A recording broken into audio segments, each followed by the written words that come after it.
12시 많은 참여 바랍니다. 네, 모닝뉴스 시간으로 이어가 보겠습니다. 오늘도 6가지의 기사가 준비되어 있는데요. 첫 번째로는 대형마트의 의무 휴업과 관련해서 공휴일로 여당에서 강제한다라는 내용이 준비되어 있고요. AI가 픽한 기사입니다. LA 이민 시위와 관련해서 이제 트럼프 정권에서 군대를 투입했다고 하죠. 해당 기사까지 전해드리도록 하겠고, 어제 시간의 거래에서 움직였었던 웹툰 관련된 종목들 해당 소식 때문에 움직였습니다. 어떠한 내용들이 전달됐는가 살펴보도록 하겠고요. 애플 WWDC에서 리퀴드 글래스 디자인이 발표가 됐습니다. 10여 년 만에 최대 시각으로 리디자인되었다라고 하고 있는데 구체적인 내용까지 살펴보도록 하겠습니다. 그리고 윤 정권에서 AI 교과서 도입 과정에 있어서 이번 정권 들어서 이 부분에 투명한 부분이 있었는가, 문제되는 부분은 없었는가라고 검토를 한다고 하는데요. 감사원에서 이 내용에 감사가 착수되었고 교육부에서는 충실히 소명하겠다라고 밝혔습니다. 그리고 대체거래소와 관련해서 룰이 변경된다고 합니다. 어떤 내용이 전달됐는지 정수식 캐스터와 함께 알아보도록 하겠습니다. 정수식 캐스터. 모닝뉴스입니다. 화요일 주요 뉴스들도 함께 체크해 보겠습니다. 먼저 헤드라인으로 만나봅니다. 대형마트 의무 휴업을 새 정부와 여권이 재추진합니다. 트럼프 행정부가 미국 LA에서 벌어지고 있는 불법 이민자 단속에 반발한 시위 대응을 위해서 해병대원을 병력으로 투입했습니다. 정부가 웹툰을 차세대 산업으로 키우기 위해 속도를 냅니다. 애플 기기에 탑재되는 운영체제가 12년 만에 바뀌고 반투명한 디자인도 도입됩니다. 감사원이 인공지능 디지털 교과서 도입 과정에 대한 감사에 착수했습니다. 이르면 이달 말부터 대체거래소 거래량 상위 종목의 일부는 거래가 중단됩니다. 첫 번째 뉴스입니다.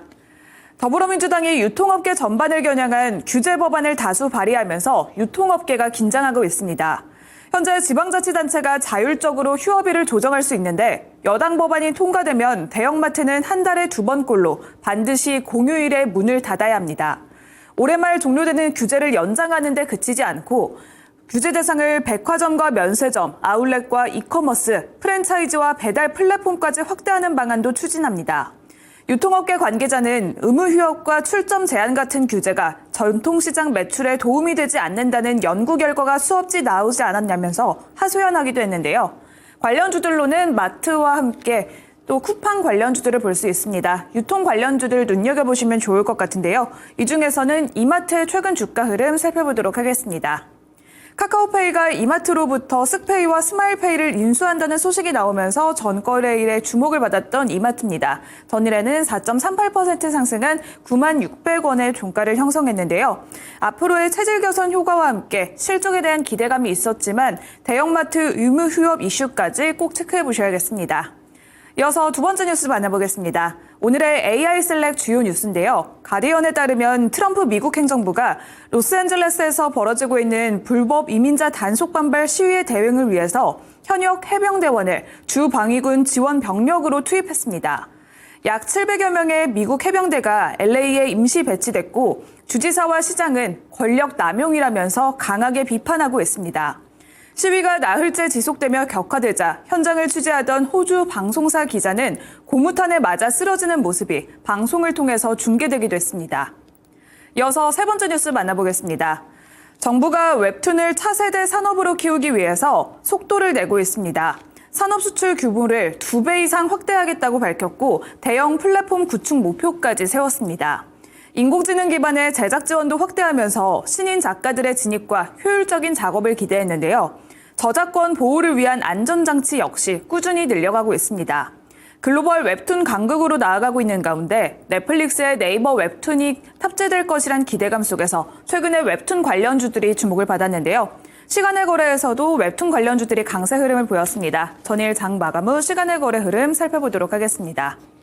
미스터블루가 5.66% 상승 마감했고요. 이어서 수성 웹툰도 4.82%, Y랩은 4.1%, 핑거스토리와 DNC 미디어도 각각 3%와 2%대 상승 마감했습니다.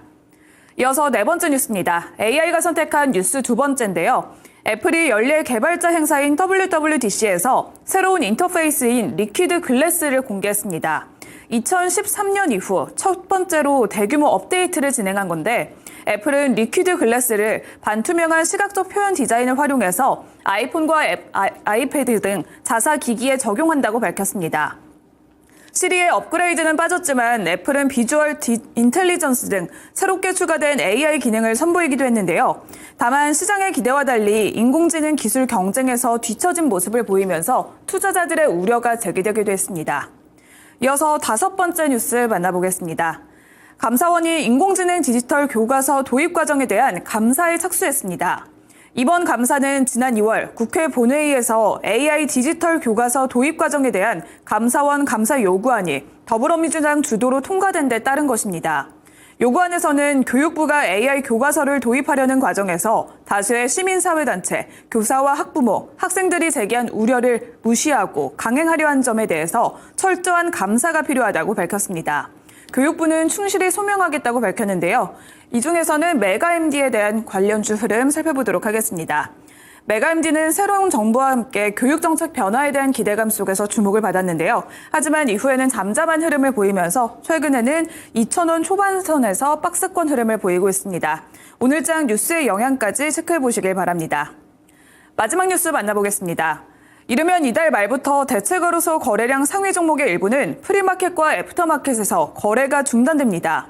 거래량이 당초 예상보다 많아서 자본시장법에 규정된 거래량 상한을 넘어설 가능성이 크기 때문인데요. ATS에서 거래가 중단될 경우 한객거래소의 메인 마켓에서만 거래가 가능해집니다. 넥스트레이드는 세부적인 방안을 확정해서 조만간 발표할 방침인데요.